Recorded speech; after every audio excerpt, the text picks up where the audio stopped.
Ketua DPD 1 Golkar Aceh, Teguh Muhammad Nurlif bersama Ketua DPD 2 Golkar Benar Meriah, menyerahkan bantuan untuk korban kebakaran. Nurlif bersama rombongan turun langsung ke lokasi kebakaran, di Dusun Inpres, Kampung Pondok Baru, Kecamatan Bandar, Kabupaten Benar Meriah.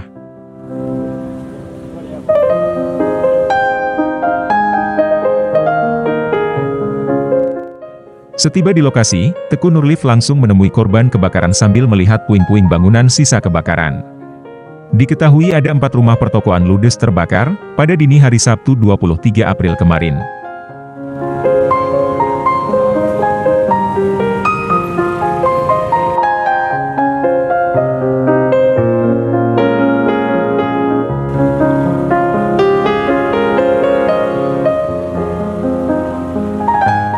Kemudian Teguh Nurlif melanjutkan perjalanan sekaligus membawa bantuan untuk korban kebakaran lainnya di Desa Bahagi Betona, Kecamatan Bandar, Kabupaten Benar Meriah.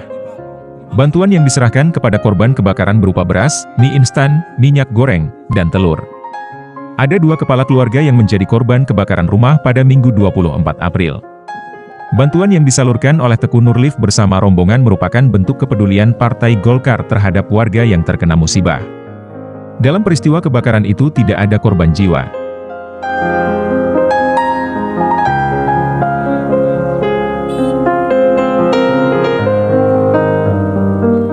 Warga setempat bersama pemuda Desa Bahagi Betona, mulai menggalang bantuan dari pengguna jalan untuk korban kebakaran dan membuka posko di halaman Menasa. Rasul juga menganjurkan kepada kita supaya kita juga memberikan amal-amal pada bulan suci Ramadan ini, saudara-saudaraku.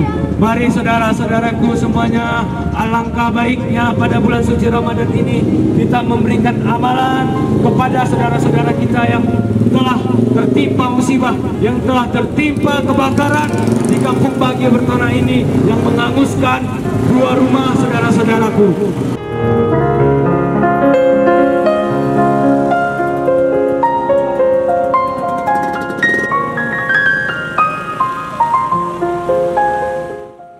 Dalam kunjungan melihat korban kebakaran di Benar Meriah, Teguh Muhammad Nurlif didamping Ketua DPD 2 Golkar Benar Meriah, Muhammad Amin, Wakil Ketua Ormas, Jamaluddin sekaligus Ketua Kosgoro Aceh. Kemudian Korda Dapil 9 Muazzam Syah, Sekretaris Iqbal DJ sekaligus Sekretaris AMPI, Ketua Harian AMPG Aidil Fitri, Bendahara AMPG Raden Koni dan pengurus lainnya. Dari Benar Meriah, Rudi Loka melaporkan.